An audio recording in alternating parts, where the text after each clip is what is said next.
to make a beautiful point that as we move up the ranks, we're still no better than our students who we moan about who turn up 5 minutes late. There we go. Welcome. Welcome, guys. Yes, you are 5 minutes late. So, don't worry, we'll vilify you as you come in. And of course, we have to sit. All the front. Exactly, yeah. Well, good morning, everybody. I hope you enjoyed the opening session. What I've tried to do, I'm the chair of the scientific committee for this year's BASES, and what we've tried to do is introduce a slightly different approach to some of the sessions. And what I'm hoping you're going to get out of this session, which is performance at extremes, heat, cold, and altitude, is a different feel. This is entirely open. And so what my esteemed colleagues will be doing is doing a very short intro, and we're then going to go into a very simple roundtable Q&A debate on these different areas. But I want to open it to you and throw it out to you as much as possible for you to interface with it, for you to ask questions, to comment as much as possible. So that is a different approach. So I can talk all day, so we should be okay, but it'd be really great if you think about questions. If you've got questions already, then we can bring those out. So on our panel today, we're going to be kicking off with heat, and that is with Dr. Joe Corbett. Joe, I'm sure you have read it, the BASES expert statement on heat. Joe is Associate Head of Department at the University of Portsmouth at what is undoubtedly one of the world's leading laboratories on extreme environmental laboratory at the University of Portsmouth. And as author of the BASES expert statement on heat performance, he's going to be covering heat for us this morning. Next up will be Dr. Mark Coma, and Mark is the Head of High Performance Science and Medicine at British Rowing. Mark's not on one of those expert statements, but obviously Mark has got a huge amount of experience of application in the field, given that British Rowing has a penchant of going to altitude on a regular basis and has done for decades. And then finally, a very close friend of mine, Professor Mike Tipton. He needs absolutely no introduction. He's a professor of human and applied physiology at the same laboratory at the University of Portsmouth. He is, of course, one of the world's leading authorities on environmental extremes and performance. And Mike today is going to be covering cold. So without any further ado, we have our 8 minutes late to lecture. Just come in. Well done, lads. You've won the prize. Congratulations. We will be bringing you up to the front later to vilify you. And I'll pass you over to Joe. Thanks very much. Oh, just before we start, everybody okay with that? We've got mics. Okay at the back? I've got a big mouth, but if you can't hear at any point, just give us a shout and we'll move to mics. That's a bad start, isn't it? Yeah, oh dear God. Can everyone hear me at the back okay? Yeah, good. Okay, I've got a bit of a cold, so if my voice goes a bit quiet, I'll use the mic. Good morning. Thanks for coming along. I'm obviously talking about heat, as Greg mentioned. And specifically, I'm going to start by covering some of the information that was covered in our recent BASES expert statement. So our statement was titled Interventions for Improving Performance in the Heat, and obviously I would like to point out that I'm here representing that statement, but that's a collaborative effort from 5 of us that came together to produce this. So myself, Dr. Oliver Gibson, who's at Brunel, Dr. Neil Maxwell at Brighton, Dr. Neil Walsh at Bangor, and Dr. Caroline Sunderland, who's kindly sat at the front from Nottingham-Trent. And so that's great for me, because if I don't know the answer to any of your questions, I can defer them to Caroline. I also, it says many other people in the room that could have contributed to this statement. Obviously, we couldn't have everybody involved, so I'm sure there are people equally qualified in here, and I think Greg, the plan is to be quite an open forum to discuss. So I don't claim to know all of the answers, but certainly this is our kind of, I would say, expert opinion and the consensus that we reached on a number of different topics. Mike doesn't need any more publicity, but I thought I'd add in a slide just to really set the scene. So this is something that Mike said to me a few years ago, but is that another late comer? This is something that Mike said to me a few years ago, but I think it really resonates because we often underplay the role of heat within human performance. And so the quote is, if you get your training wrong, you'll go a bit slower. If you get your diet wrong, you'll go a bit slower. But if you get your heat preparation wrong, you can die. And that sounds a bit dramatic, but those of you that have seen the footage of Johnny and Alistair Brownlee last year crossing the finish line, and there's many other examples out there from the sporting world, you can see certainly how close to death people can get in these situations. And as I say, on occasion, it actually reaches that critical point. So in terms of defining the problem, what is the problem caused by heat? Really, we're talking about prolonged exercise performance within the context of my talk. So first one is a classic paper from Galloway and Moore, 1997. And so this is fixed intensity exercise to exhaustion. And we can see that as the ambient temperature increases from 11 to 31 degrees Celsius, we have a decrease in time to exhaustion, i.e. we can't exercise for as long. And this is laboratory data. We've got some data here from Montaigne et al., which is field data looking at marathon finishing time. And again, we can see that as the WBGT increases, we get a progressive decrement in performance. What's sometimes not really noted is that actually we can see notable decrements in performance under what we might call relatively benign conditions. So although not statistically significant in this figure here, we can see there's a bit of a tendency for performance to be decreased at 21 degrees Celsius. And we can see that as we move from 10 to 15 degrees C WBGT, again we start to see notable decrements. You can't hear me, can you? Sorry. Okay, you want me to? Why don't we go with it? Let's go with it.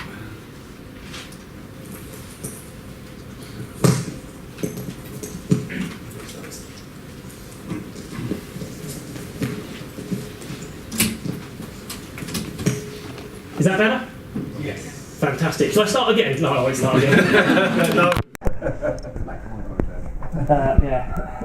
Okay, so take-home message so far. Generally, as the temperature goes up, we go slower. But we do start to see some notable effects at some relatively what we consider to be benign temperatures. And the reason I mention this is we defined heat in our BASES expert statement as any temperature where performance would be impaired as a consequence of that heat. But it's not just heat. Any conditions that restrict our ability to lose heat to the environment are going to impair performance. And so we've got data from another one of Morn's studies where we look at increasing relative humidity, and as the relative humidity goes up, our time to exhaustion decreases. And then a final study down here looking at the effect of radiant load. So this is a simulated solar radiation. And again, as the radiant load increases, our time to exhaustion decreases. So we know heat poses a problem in terms of prolonged exercise performance. The good news for us in terms of the areas that we work in within the Extreme Environments Laboratory is it's not a problem that's going to go away anytime soon. So we know that the Tokyo 2020 Olympics and Paralympics is going to be a particularly oppressive environment. I think it's estimated the temperature will be about 35 degrees Celsius, somewhere in the region about 60-65% relative humidity. Clearly that's going to have an effect on prolonged exercise performance. Likewise, the Qatar 2022 Olympics, it's already been moved to the winter, but nonetheless we expect the temperatures to be somewhere in the region of about 25 degrees Celsius. And obviously that's not going to be ideal for an England football team who are used to running around in Manchester on a rainy night in November, who are then out there being asked to run around in very hot conditions and have been selected based upon performances that maybe occur under those relatively cool conditions. So on to the bit that we talked about with our expert statement, what can we do? And I'm sure we'll touch upon this more in the discussion. But broadly speaking, there's four things that we can do four interventions that will enhance our performance in the heat. We can reduce our rate of heat production, and that might appear somewhat controversial in a performance setting, and I'll talk more about that later if anyone's interested. We can increase our ability to dissipate heat or maintain our ability to dissipate heat, which can be an issue in some situations. We can reduce our initial body heat content. These first three play around the manipulating aspects of the heat balance equation. The final thing that we can do is we can alter our thermal perception. So we can use certain interventions that might cause a dissociation between our thermal state and the perception of that thermal state. Within the expert statement, we've basically summarised these into acute and chronic strategies. So acute being things we can administer on the day of or during competition, chronic in the days before. Chronic, we're really only talking about heat acclimation. Acute strategies being things like hydration, pre and during exercise cooling, and also perceptual manipulations. And that's it. I think I was told I had 5 minutes. I think I was probably over as per usual, but I'm sure we'll touch on that in more detail later on. Thank you very much. Perfect, thank you, so just see what the next one is. I think let's see all this slides. Give it a go. Cool. Here it is. Mike, you're up. You can, shall we just swap? We're going cold. Let's go cold, I'll go after you. Thanks, Joe. Good morning. So I'm going to talk a bit about cold. Just check that I can make all this function here. So let's start with the statistic. Cold is the biggest killer of sports people undertaking their sport, provided you're prepared to accept fishing as a sport, which I do. So the oldest man-made building, or humanoid building, is a 2.5 million year old windbreak constructed by Australopithecus. And what that tells us is that's why we still pretty much look like that, because our actual adaptation to the environment has been a technological and an intellectual one, not a physiological or morphological one, although we are beginning to look more like that as a group. And the good news, therefore, is that man is in a cold environment is not necessarily a cold man, because we're smart and we use buildings, we use clothing to recreate next to the skin that tropical environment in which we evolved. So if you're comfortable in this room, you'll have a mean skin temperature of 33 degrees Celsius, and it'll be the same if you're in the Central Australian desert or an office in New York. We're smart, and we use that intellect to recreate that tropical origin. Of course, the problem is when that goes wrong, because you're trying to do something and you're producing lots of heat, or you're not able to produce lots of heat. The biggest problem for people in a cold air environment is a combination of exhaustion and fatigue, injury and hypoglycemia. And that's because you stop producing heat. If you keep going, cold air isn't really a problem. And that was nicely shown as long ago as 1955 by Burton and Edholm, and just behind Greg's head there, you can see that these are the size of the gloves you need to keep the extremities warm at different levels of exercise. So any exposure at rest, this is at minus 32 degrees Celsius. Not particularly functional, I have to say. As you come down here, once you're exercising pretty hard, because the core temperature, deep body temperature, overrides pretty much everything else in terms of thermal inputs, you'll send blood to the extremities in order to offload the heat you're producing, up 1.5, 2 kilowatts, and as a consequence of which you don't need any gloves. So provided you're still exercising and you're still able to feel that exercise, cold air shouldn't really be a problem for you. In terms of your deep body temperature, it will be a problem for you if you're not careful in terms of your extremities. And so I just put a couple of things. Everybody knows frostbite because it's sexy and bits drop off. They're not so aware, I don't know how many people in this room are aware of non-freezing cold injury. I put this slide up because lots of sports scientists like to stick people in ice cold water for various reasons. I hope they've read the literature on non-freezing cold injury before they do that, because they might find me across the courtroom talking about the lifelong problems associated with non-freezing cold injury. Let me just show you a quick, if I can make it work, video. So this is a guy who can swim perfectly happily in water at 25 degrees, and he's been going for, I think it's 5 or 6 minutes. Oops, that's not worked. He's been going for 5 or 6 minutes in water at 5 degrees Celsius. You can tell it's 5 degrees Celsius. You can see it's about twice the viscosity at 5 as it would be at 25 water. But look at his reaction. He's swimming pretty slowly, and it's when he's finished you get the telltale sign of the problem. He's exhausted after about 5 or 6 minutes of very, very submaximal exercise.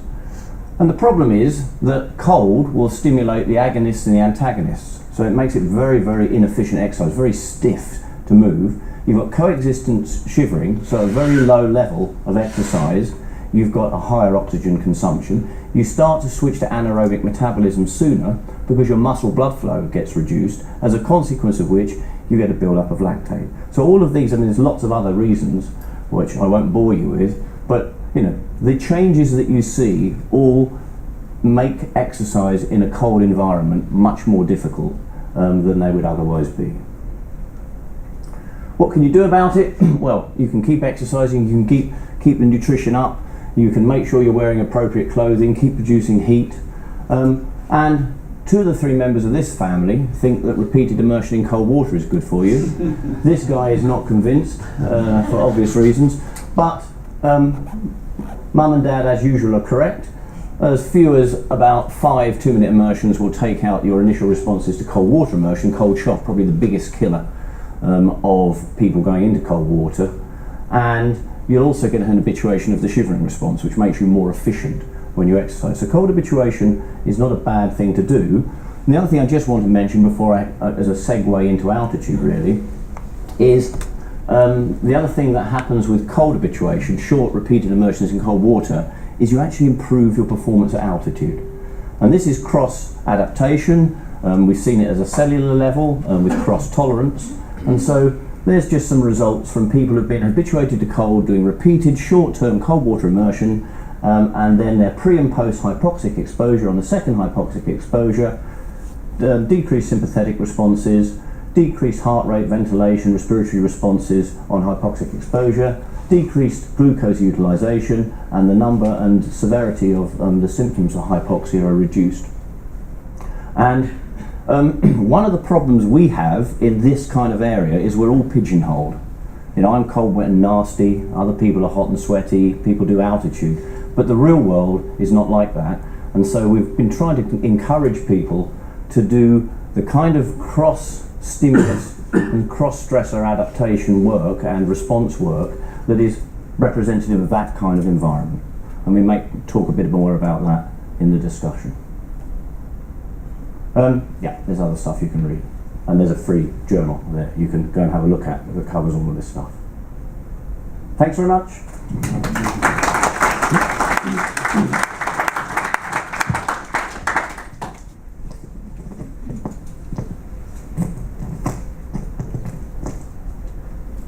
Thanks, Mike. Yeah, as Greg said, I wasn't involved in the writing of the expert statement for altitude, but I have been on several altitude camps with my time at British Row, and I'd like to talk a little bit about how we use altitude and my experiences of it. These are the 3, so just a little bit of a background on how British Rowing works. There's the British Rowing team that's divided into the men's squad and the women's squad. The women don't use altitude at all. The men go on 2 to 3 altitude camps every season. We go to 3 different locations. The first one being Sierra Nevada, in the sort of just south of Granada in Spain. It's about 2,300 meters. That is an indoor, essentially an indoor training facility. So we go there and we will do a combination of weight training and ergometer training and the odd bit of football. That's sort of, actually the rowers are there now. They go there sort of end of November, start of December. The second location we go to is a place called Dahlstrom in South Africa, about 2.5 hours northeast of Johannesburg. That will be, again, is a land training camp. So we will do a combination of road cycling, ergometer training and weightlifting there. And then the best one is a place called Silvretta. So whereas these 2 are winter training camps, land training, this is one of the few locations where you can row 2,000 meters at altitude. This is in the Austrian Alps.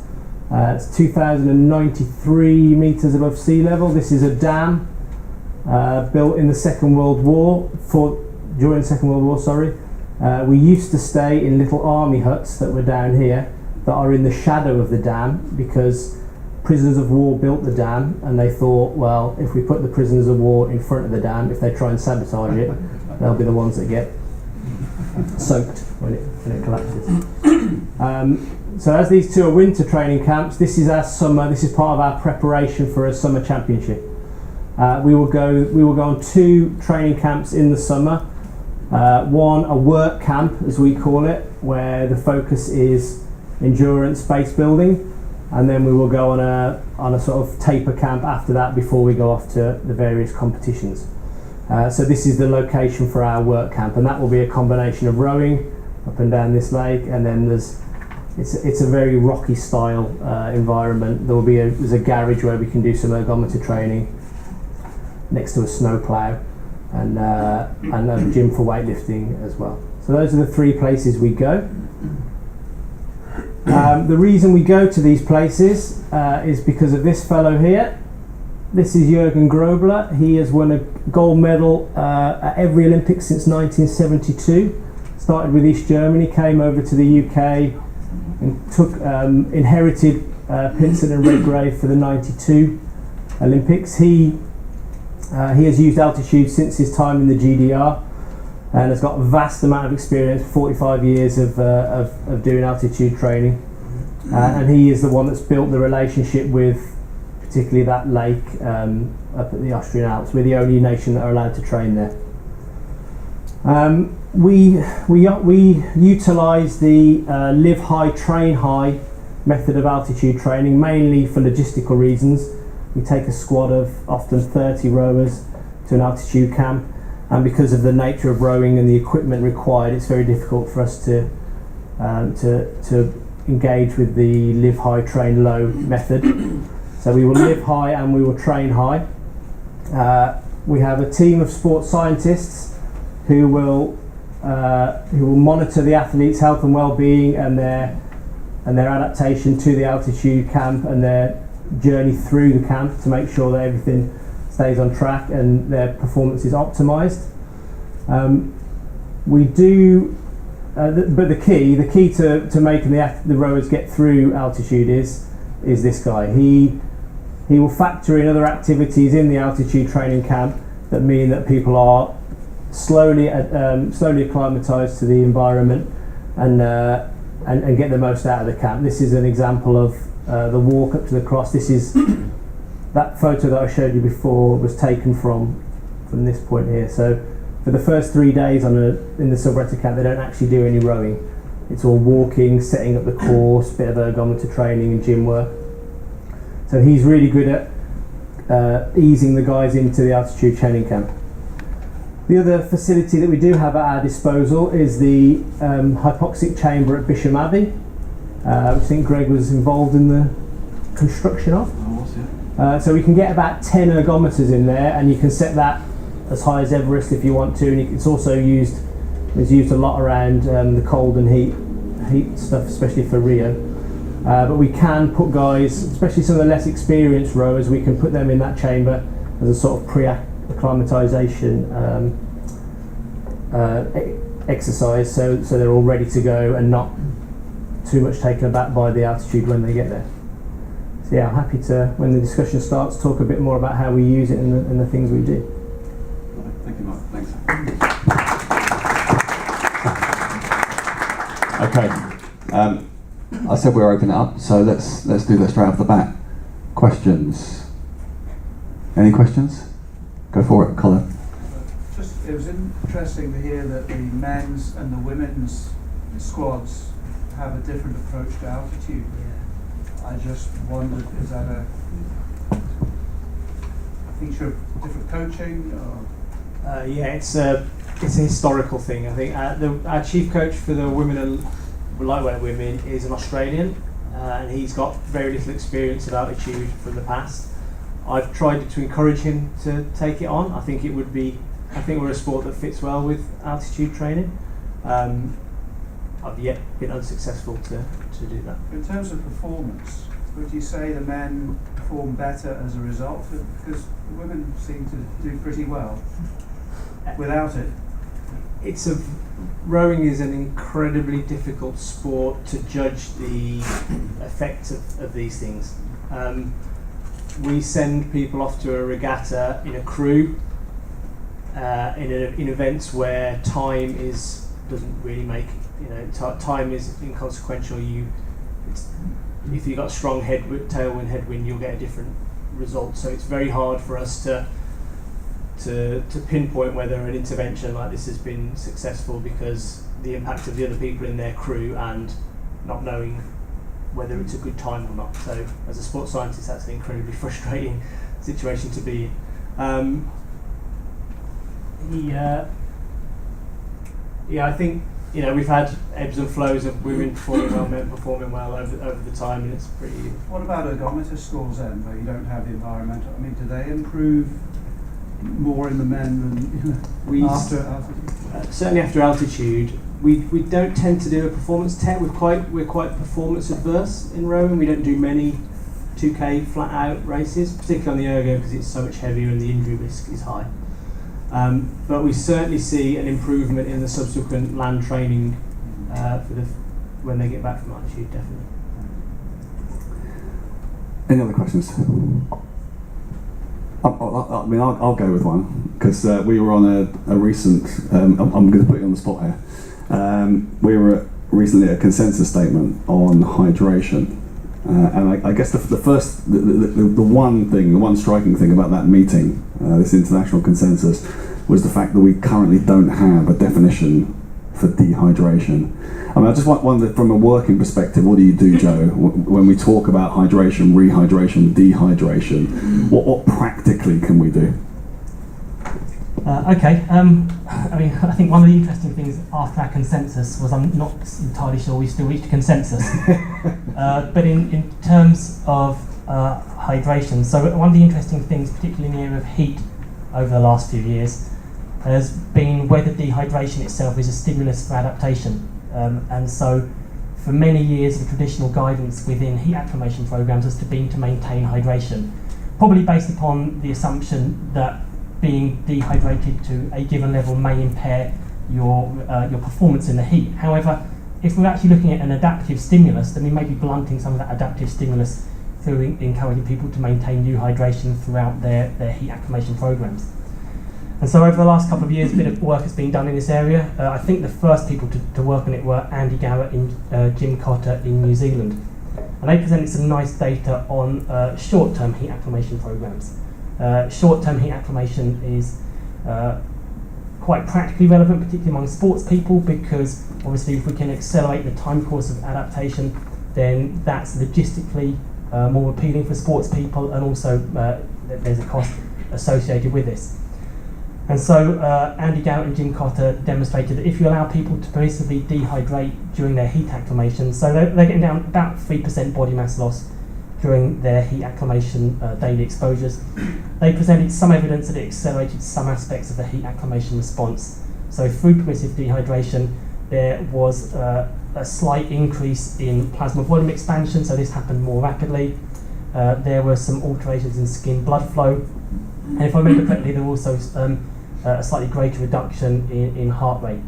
So it seems that dehydration may be an important, potentially independent stimulus for adaptation.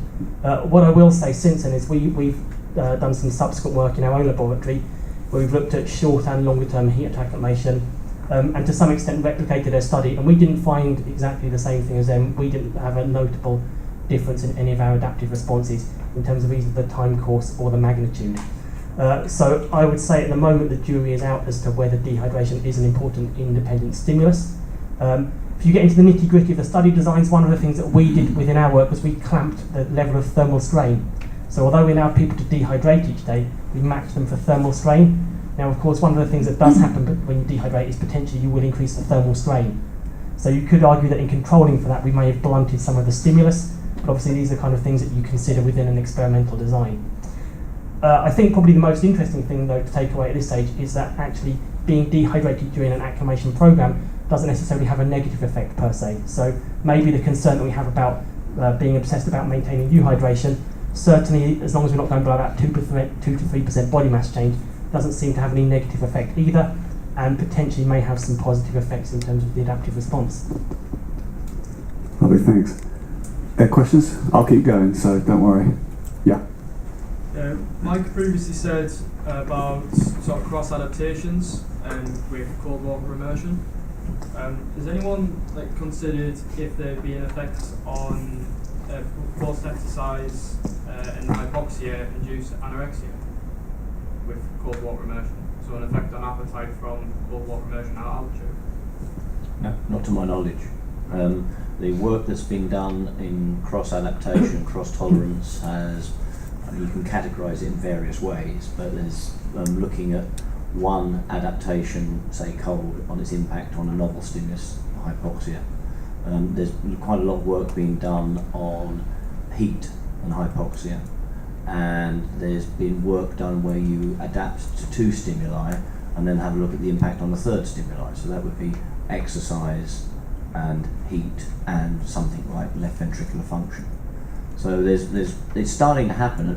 I wrote an editorial in 2000 and whenever it was, 12. Between 1940, I think it was, and 2010, there were only 23 papers written which actually combined more than one stimulus, excluding heat and humidity. Which is, as I say, is amazing really when you think that you can go somewhere like altitude, you can be in the sun and be red hot, overnight you'll be freezing cold and you'll be hypoxic. But it's just the way we organise academia that people get pigeonholed a bit. But I'm pleased to see there's lots of work going on now. Coventry are doing some, Brighton are doing some, looking at sort of cross-tolerance and the cellular and molecular biological basis of it, but I don't know if work done in the area you mentioned. Mike, can I keep the mic? Mike. Okay. I mean, just picking up on a point you made earlier about non-freezing cold injury, given the sort of dubious penchant of sports scientists to dump people in ice water following training, and actually given the sort of dubious processes of cold water immersion and TV's penchant for dumping people into ice cold water. I mean, could you just give us a sort of an end-to-end, a spectrum of response to cold water immersion, in particular focusing on the real dangers of very cold water and excessively long submersion? Yeah, so with all of these things, it's a dose really. It doesn't have to be, if it's cold, it's a shorter dose. If it's warmer, it just takes a bit longer. So you can have somebody swimming in cold water, like you're about to do, and have been doing.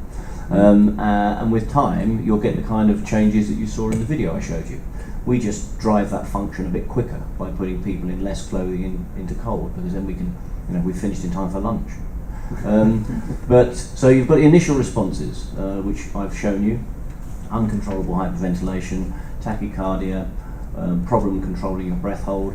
Most people who die, about 60% of those that die in the UK, die in the short-term immersion because of inability to control their breathing at a time when they are having their airway challenged with water.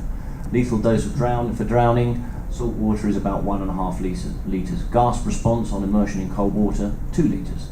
So it doesn't take much. The next problem you've got is the peripheral cooling, the superficial nerves and muscles.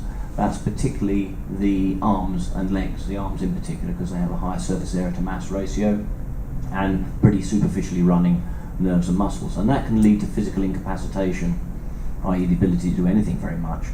12 degrees, maybe 15 or 20 minutes. Adaptation, yes, you can take out the cold shock response. Adaptation does nothing for the second phase. Even if you take an Arctic animal and you warm it up, it'll perform better. So there's very little you can do about adaptation to the second decrement in performance, but you can make sure you keep warm, I guess. Non-freezing cold injury, the hidden threat, probably the biggest cause of non-battle related injury in any kind of Arctic warfare. We have no idea what dose you need to create it. Let me just tell you what it is. We think it's a problem with the endothelium, the microvasculature, and it may involve the small nerves. I have just about said everything, so we don't really know what it is, but we've got some ideas. There's work just published from Oxford that says it's small fibres. The consequence of it is cold sensitivity, it's hyperhidrosis, so the area that's cold, that has been cold injured, sweats a lot, and it's persistent pain. It significantly increases your chances of going on and getting a more severe cold injury.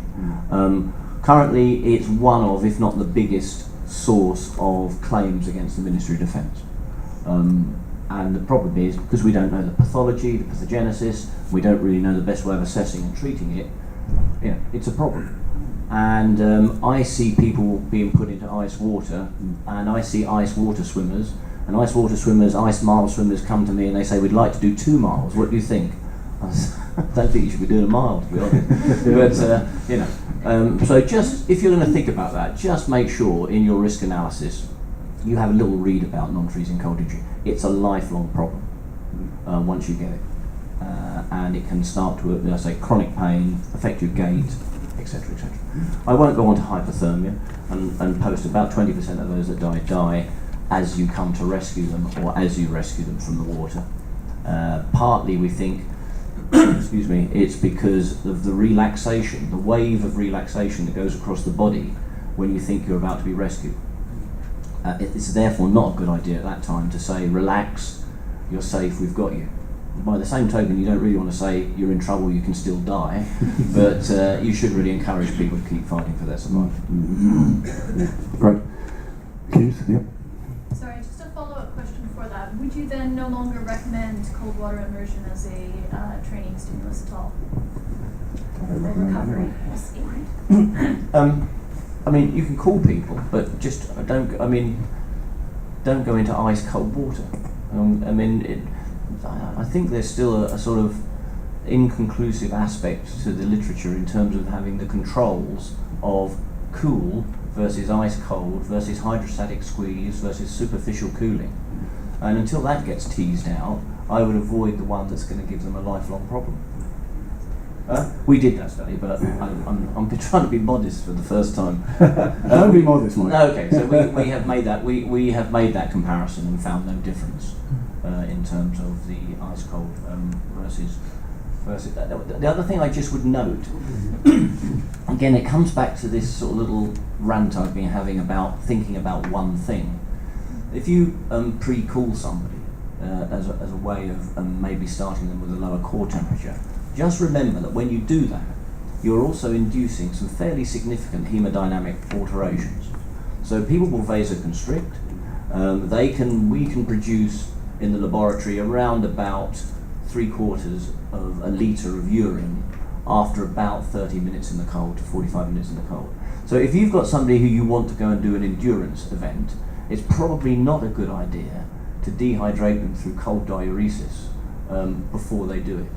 The other thing you're going to do is if the body is normothermic and you put it in a cold environment, it will fight that response, and it will fight that response using exactly the same substrates pretty much that you want it to have when it's going to exercise subsequently. So you've now dehydrated somebody and you've started using their substrates. And the benefit you're going to get is a reduction in core temperature, but boy, that's going to be hard to achieve. If they're hot and you want to cool them, great, stick their hands in the cold water and their core temperature will plummet. But just think a bit wider than thermal when you start to do thermal interventions, pathophysiology as well as physiology. Of course, the bonus is in my wetsuit when I have a wee, I can tell you what, there's nothing quite like it, let me tell you. Well, we might take a vote on that. Yeah, exactly, you're not taking it off. And it's only number ones, not number twos. That's a different matter. We'll go to more questions. In the meantime, Mark, let me just come to you because, having spent a long time around rowing, they are miserable places to spend any duration of time at. I think one of the things that we talk about, sort of think more globally, I think you're just thinking outside of physiology. We go up to altitude for physiology, but what's the psychological impact of taking these guys and putting them in the middle of nowhere for a period of time, and how do you cope with that? You're dead right. I think there is a psychological component to this, particularly the place we went, the Silvretta that I talked about, the top one.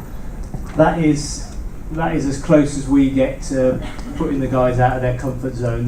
Most of the hotels for the other training camps we go to are pretty flash, and the food is good, but that is a pretty barren. Well, not to say it's not barren, is it? It's beautiful. There's not a lot to do up there, and the food isn't great, and the accommodation isn't brilliant. So it's changed. It adds something to the team camaraderie. I think there's something to be said for that whole misery loves company philosophy.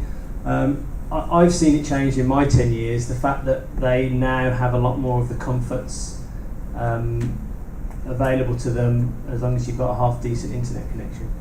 So I think that has actually taken away from it a little bit. There is less. When I first went to those places, the evenings were sitting around playing cards and maybe watching a film together. Now it's back to their own room, watching YouTube clips of people falling over and things like that. But the summer camp that we go on is, there's three regattas in rowing in the build up to the World Championships. You have a World Cup season, and the third World Cup is always in a place called Lucerne in Switzerland, and it's a good marker for where people are going to perform. We anecdotally tend to move on significantly in that post-Lucerne to World Championship or Olympics period. That occurs in both squads, so I'm not saying it's down to altitude and the psychological effects of putting 30 guys up a mountain, but I think we get something right in that sort of 6-week gap that makes a real difference to the guys. Questions? I'd like to bring us back to the heat then and ask Joe, anybody who's ever done any experiments, heat experiments, will understand that some of your participants will respond or cope with it much better than others.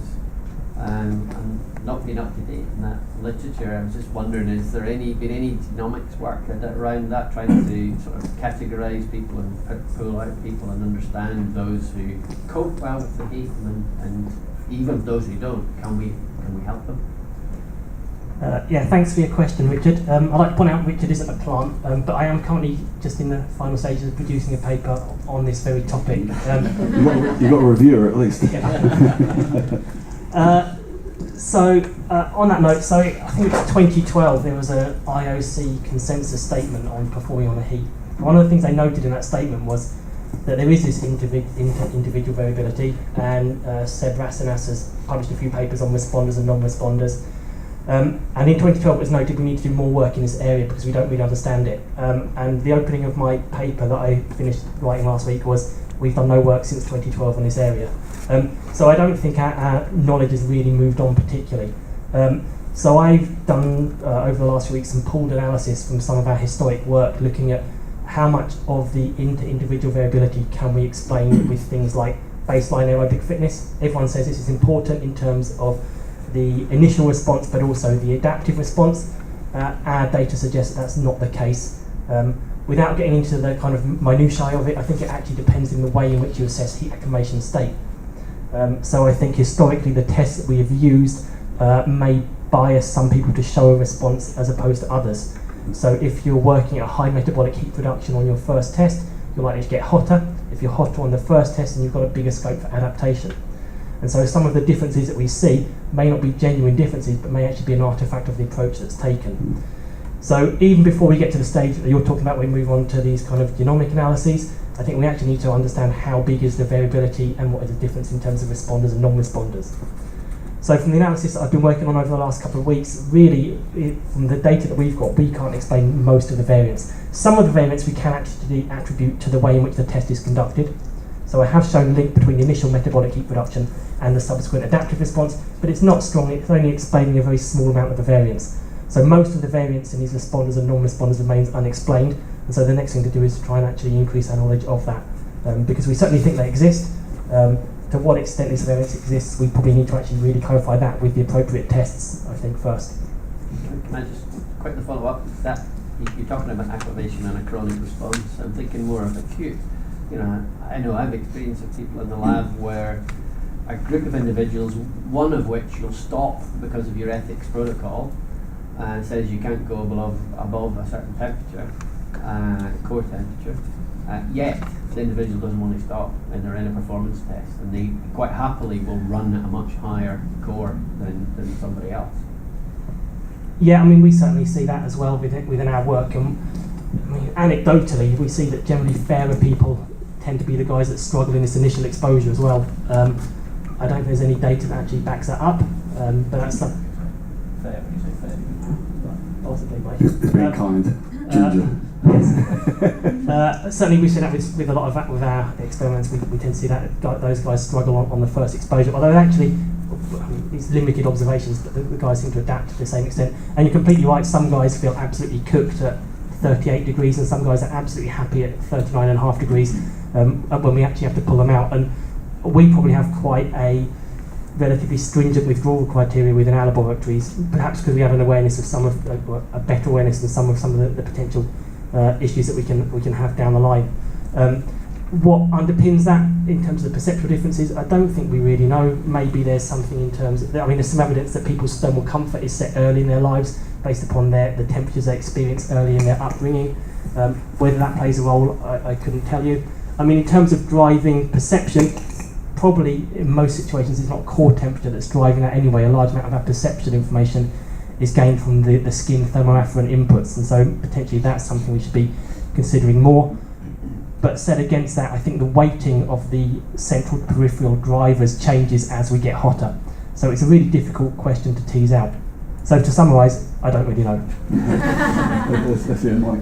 Mike probably does though. So just a quick response to that. The individual variation in a one-off is fascinating, and why somebody, for example, can go to altitude 10 times on the 11th time suffer acute mountain sickness is also fascinating. We think there's probably a role for asymptomatic viral infection in that we have, anybody who works in immune function in the room will know what I'm saying, that we tend to have this concept that we're either well or unwell. Of course, there's a big gradient between the two. Where we are unwell, we just don't know it. And the real trick there would be to find some decent marker, and maybe it's a good measure of deep body temperature that would say, well, actually, why is my deep body temperature half a degree above normal? I feel okay, but they're the people who then go on to have the problem on that particular day, having not had one before. So that deals with the acute thing as opposed to the chronic, genetic differences. I think the other thing it's worth mentioning is the paper that we've just published on competition and the impact of competition. Because when you put people in a competitive situation, they don't perform the same way as they will in an individual time trial in a laboratory. And you want to, it's your part of the ship. We had a paper accepted, I think about 10 days or so ago. I would imagine nobody in here has read it yet, so I'll briefly, probably never will, but I'll briefly outline what we did, because I think it's quite interesting. So we've looked at the effect of head-to-head competition on thermoregulation, pacing, thermoregulatory behaviour in the heat. And what we've done is builds upon some of our earlier work, is we've looked at people performing on their own in hot and cold conditions. And obviously when you perform in the heat on your own, you go slower than when you're performing in the cold on your own, because you feel hot. There's a lot of physiological responses as well, but a large part of that driving force is it's a behavioural thermoregulation. We feel hot, we feel uncomfortable, so we go slower. And obviously the effect of going slower is that we reduce our metabolic heat production, and so we can regulate our deep body temperature. So the argument is. What we've shown is in a head-to-head competition, so we have our bike set up in the laboratory, separated by a screen. We have our two competitors on the bikes, and they race on a computer-generated race course. And what we've shown is that when they're put in the head-to-head competition, they behave or they pace themselves in a completely different way to what they would do when they're exercising alone. And so what we've actually done is a deception study. So the participants are unaware of this, but the head-to-head competitor, one of the bikes isn't actually plugged in, it's a sham experimenter on the bike. And so the individual is racing against their own performance, their solo performance in the cool conditions. And so what we find is that almost without fail, individuals are able to match their performance in the cool conditions during a head-to-head competition in the heat. The consequence of that is they're producing a higher heat production compared to when they exercise alone. Higher heat production means they get hotter. So that in itself is quite interesting, so your behaviour alters in a head-to-head situation. What we think is really interesting is that people don't perceive that though. So despite the fact they're hotter, they've got significant increases in physiological strain index, significant increases in heart rate, VO2. We find no change in their perceived exertion, no change in their thermal sensation, no change in their thermal comfort. So we think we get in these highly competitive head-to-head situations a dissociation between their thermal state and the perception of that thermal state. Now, I'm not claiming to be a psychologist, I think most of those are in another session at the moment, but my guess is that's partly to do with attentional focus and the fact that you're no longer attending in such great detail to the signals that you'd normally attend to, but by focusing on the competition, you're maybe blunting that thermoafferent information. And so we think this is quite a nice laboratory model because it might enable us to start to tease out some of the issues that might lead towards people developing a heat illness. Now what we're not saying is that every time people get hot, they develop a heat illness. We know that's not the case. Mike mentioned the example of someone might go to altitude 10 times and on the 10th time they might develop mountain sickness. But what we think is that possibly with these underlying predisposing factors, And then if we can superimpose these highly competitive situations where you may get to much higher deep body temperatures, that's when we might see those issues happening. And so some of the things you'll see where people are highly motivated, be that in a World Championship triathlon final, or if you're undergoing some kind of selection for a job where employment is at stake, then those highly motivating situations may encourage you to ignore some of those normal signs that you would attend to. And so I think we've probably got some of the first controlled evidence of this, although I think everyone's really known about this as an idea for years, but we've actually managed to kind of produce this in the lab now, I think. Let me follow up, because that's a really interesting point, and that is, I mean, what I'm hearing there is that competition is dangerous when we come to environmental extremes. And I guess perhaps each of you, and it'll be an anecdote, but Mark in particular I'm interested in the sense that, you know, well, we know that Jürgen doesn't do it, but you know, if you went to altitude in the first few days, rather than walking up and down before getting on the erg, you actually did a competitive environment erg test. I mean, are we adopting the right approach when it comes to acclimatization to avoid competition, so that we actually get a true acclimatization acclimation process and avoiding the dangers? I mean, do people fall over at altitude? So saying that, agree that Jürgen does ease them in and does a lot of walking and stuff, but then when you sit on a row machine, you can see 4 of the guys' scores next to you, and there is a lot of that goes on. And we do, as I said, we don't do any, we don't do like a 2 kilometre performance test, but we do have some regular training sessions that are essentially a test. So we do a 30-minute rate 20 ergometer test, which is a sort of threshold type test, and we do that at altitude. And Matthew Pinson was the only guy to ever go 9 kilometres at altitude, and we've had people break themselves trying to make that, and it's been done. I think it's been done maybe 4 times since 2004, so it's not an easy thing to achieve. But yeah, we've had people do that and then miss 2 days training after that. So there is some competition in there. That's interesting. So there's 2 facets to this, really. It's number one, do you perceive that you're close to your limit, and whether that be in a competitive environment or not. And number 2, do you perceive it but then override it? And I suspect most elite athletes do the latter. When you talk to them, in fact, they're not happy if they haven't done that. With regards to cold water immersion, people have a very, very poor assessment of their thermal state when they're exercising in cold water. In fact, there's a guy called Phil Rush, who is famous for being one of only 2 people to swim the channel 3 ways non-stop. Tumble turn in France, tumble turn, and he now takes people for a swim across the Cook Strait. If you would think about that for your 50th swim, Greg. And he has witnessed people swim to unconsciousness, because they swim so hard, they mix the blood supply, it goes into the muscles. We know that muscles will function down to about 27 degrees Celsius temperature. Unconsciousness intervenes about 30 to 33, so you can still use your muscles to the point of unconsciousness. It doesn't normally happen, but when people are motivated because they've paid quite a lot of money to go do something, in this case, so it's a problem, definitely a problem in a cold water immersion scenario. Tell us about Davina. Intriguing, I tell you. Yeah, that's all right. She's not talking to me anymore. But that's why the channel, the death zone in the channel is the final mile. You know, it's when guys are utterly exhausted, glycogen depleted, they're hypothermic, but they keep driving because they've spent $4,000 to be next to that. But then ride on the boat, they'd be $4,000 to swim alongside it. And that's. I mean, there's no doubt about it. Competition makes a big difference in perception of effort. Questions from the floor? Really? Stunning. One right at the back. Matt. It's more of a comment really about the core temperature responses. We were lucky enough to, in Doha, just to stick some core temperature girls in the cyclists, in the World Championship cyclists. And the tolerance we had 10 athletes that sat above 40 degrees core temperature, 1 female athlete 41.5, with no heat-related issue, be like, well, hang on, we put her did a TT in the lab in a thermoneutral environment, and she's 40.5. So when we exercise athletes in an endurance event, TT, they're generating a lot of heat anyway in a thermoneutral environment. So my question, that's a comment, my question is, with cross-acclimation, can we use heat to improve performance in a cool environment? Okay, I guess this one's going to fall to me. So You've there. got the mic, so it's still. I noticed that.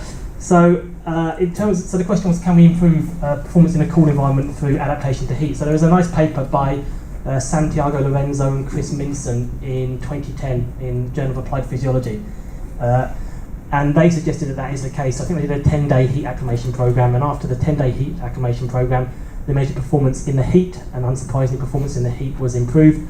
But they also measured performance in a cool environment, if I remember rightly, I think it was 12 degrees C, something like that. And they also showed improvement in the cool environment.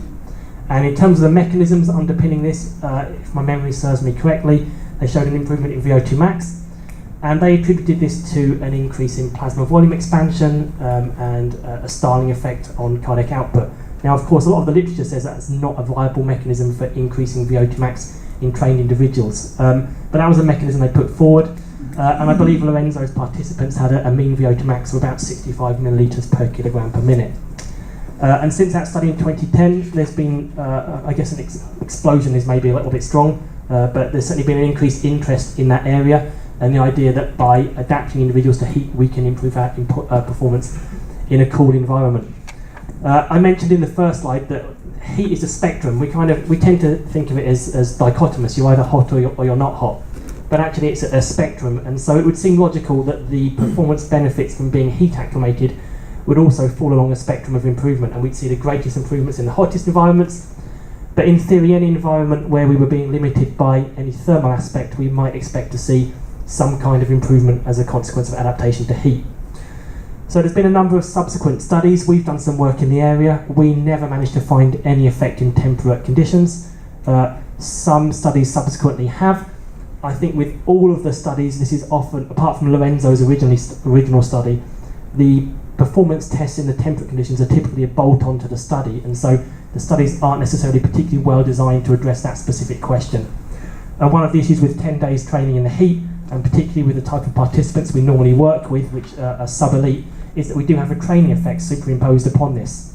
And in addition to that, we typically in our studies we try and control the thermal load, but potentially you're increasing the physiological strain by exercising in the heat as well. So is it heat or is it physiological strain? And really separating out those issues as to whether there's an effect on temperate performance is probably the key to answering the question. I think you can design an experiment to show an effect, but whether that's down to the heat or the training or the additional stressor is probably unclear from the literature at the moment.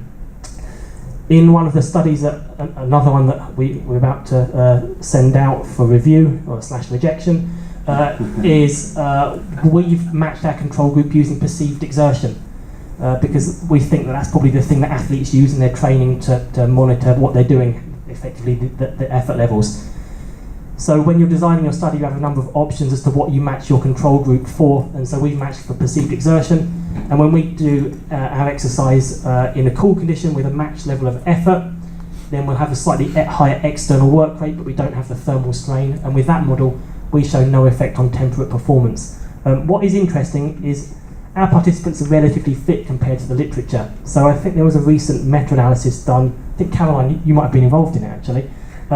I think the average VO2 max for the meta-analysis on responses to heat acclimation, I think the average VO2 max was about 40 millilitres per kilogram per minute for the participants in all of these studies. And of course, if you take people with a VO2 max of 40 millilitres per kilogram per minute and get them to exercise in the heat for 10 days, their performance is likely to improve. With our work, we've managed to get guys around 60 millilitres per kilogram per minute, and even with that in our control conditions, we still see a relatively pronounced training effect. So in what would be considered in most studies to be a virtually elite population, although I don't think anyone in here would necessarily believe that, but we still see pronounced plasma volume expansions in these fairly fit guys just exercising in cool conditions. So to answer the question, which I think is what I'm here to do. No, is the answer. Probably not. Lorenzo would say yes. I think it depends on how hot. Can I just on from that, because the interesting part of that for me was the RPE issue. And just from a personal perspective, I think to some extent what acclimatisation is doing, irrespective of what that climate, whether it's altitude, whether it's heat, whether it's cold, is for me it's resetting the misery. And so when I come to compete in those environments, what I've done is I've just effectively taken what I perceive as being misery and I've just upped it another 2 or 3 on the Borg scale. And so to some extent there may be physiologic responses, but I just want each of you actually, in terms of, I mean perhaps Mark in particular, is that when you bring these guys back down from altitude, is the primary driver the fact that you just reset the misery, they know what misery really is, so when they get down to sea level it's just that much easier. Absolutely. And I think we see that in the heat as well, so whereas the women tend to go to hotter places and they get back, and the joke when we drive down the mountain from Silveretta, someone within a minute of being in the foothills will go, "Oh, this air's too thick." So yeah, there's definitely we're back to normal and things seem a lot easier now. It's something we've talked about doing with music as well. We've talked about, in preparation for these ergo training camps, not letting them listen to music in the gym. So they are just looking at that screen for an hour and a half, and then when they get to the camp, let them have the music back. Brilliant. Feels easy again. I suppose the best example is the yak. When you bring that down from altitude, it dies. Yes, you absolutely do change your thermal perception. One of the reasons we wanted to drive with RPE is because, of course, people tend to underplay the psychophysiological measures, but of course they are the integration of everything that's going on. So there is no problem with you feeling better, provided that's representative of you being able to perform better in thermoregulatory terms, in the heat or the cold or even at altitude. Where it becomes problematic is where it is dissociated from that ability, and you can do that with things like spraying with menthol. There's various tricks. You can do it with face fanning. If you face fan somebody, they'll feel much better than they should for the environment they're in. So that's partly a problem. Just to go back to the measurement of core temperature, just very briefly, John Sutton many years ago in the 80s measured a whole host of people finishing the Sydney Marathon with deep body temperatures over the level of 40. So there's 2 things I would just mention. One is, we don't really talk about core temperature, it's the measure you take, because rectal is different from oral, is different from sublingual, is different from esophageal, so we need to try and be specific about that. The other thing is, I don't really mind what the temperature is. There's variations in people. The lowest core temperature a human's had in cold and made a full recovery is 13.2 degrees Celsius. In operations, people were taken down to 6 degrees on a regular basis. Less of a variation in heat, but still a variation. But the real question is not what's the absolute temperature, but is that person thermoregulating? So is it up there and stable, or is it up there and going up through it? And if it's going up and through it, I would be worried. Yep. I'll ask a question. Go for it. My area of interest is pain, and I'm sitting here thinking, to what extent do individual variations in pain, threshold, tolerance, resilience impact on performance? Because undoubtedly they are, and I wonder to what extent you've woven that through any of your studies. Going into very cold water is a nice way of initiating the cold nociceptors, and you'll read stuff that says that pain doesn't adapt. But once water temperature gets down below about 10 degrees Celsius, your cold receptors are being replaced by cold nociceptors. And actually, if you blind people and you put them into 1 or 2 degrees Celsius, they'll report pretty much the same sensation as if you put them into 41 degrees Celsius. It's a painful stimulus as opposed to a thermal stimulus. But that does adapt. You can actually reduce that. What you find is you get the same peak in pain initially, but the adaptation of that response is much quicker with repeated exposure. I think there is a way of doing it. Of course, you have to be slightly careful because it's the response to the immersion. Once people have been in for some time, they're essentially, cold is an analgesic anyway, so they're not going to sense very much at all after a bit. Just one more thing on the heat before we go over, and just people make bad decisions when they get hot, and I think that's a really interesting area when you're talking about the psychophysiology. And again, it's another thing where we've got a room full of physiologists, but it'd be really nice if some of the psychologists started to work out whether that adaptation to heat, to cold, to altitude took with it your psychological capability. Because I think we're pretty convinced that somebody like Johnny Brownley's decision to sprint off the front of a triathlon was not the best decision, but maybe it was the best decision when you're at that temperature, or the racing drivers having more crashes and motorcyclists having more crashes when they're hot. So I think there's a really interesting area in decision making, and it really does emphasise the importance of making sure you have a game plan and stick to it before you go out and not make decisions on the hoof. I mean, interesting. Like, so I raced the Marathon des Sables a couple of years ago, and it peaked at 65 in one of the areas that we ran through. They put us through a limestone quarry for some reason. It was hot, really hot. And I think when you look at that, when you look at the guys that fall over, invariably they fall over because they've made a bad decision, not because everybody's hot. And actually, if you measure everybody's core temperature is going to be up there. I mean, it's sort of averaged out about 55 on the long day. But it's because they make poor decision on, they don't drink, they don't pick up water, the water stops, they take their hat off. You know, and it is that decision process. I mean, I guess it's that sort of paradoxical undressing with the colds, that when people get so cold, they actually start to believe they're hot and start taking clothes off.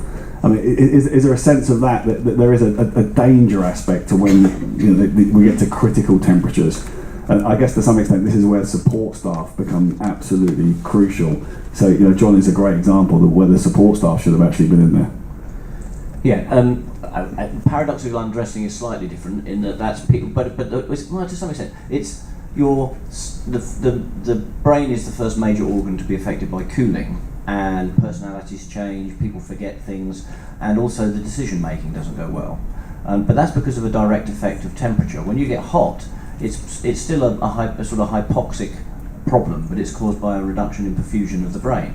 And so in both situations, the decision making is poor. With paradoxical undressing, it's because once you get that cold, your skin vessels no longer stay vasoconstricted. They vasodilate, warmish blood from the core flows into the skin, and people think they're hot because they're confused. They take all their clothes off, they die in the snow, and the police have a real problem to investigate because they've got a naked person in the snow. And they have no idea what's going on. It's a real problem. It's like my place at Christmas. So whereas at the other end of that extreme, I mean, people are making bad decisions because of insufficient perfusion of the brain and oxygenation of the brain. And as you say, the only thing you can do about that is get people hopefully not to go to that level, or make sure they have a really embedded game plan that they don't deviate from off the cuff. Yeah, for sure. We've got time for one more question. I'd like to take it from the floor if there is any pressing questions. The guys are going to be around for the rest of the day anyway, so we can carry on chatting. Everybody happy? I hope you've enjoyed that session. We are now moving to lunch. But what I'd like to do is really thank the esteemed colleagues at the front here. So Mike,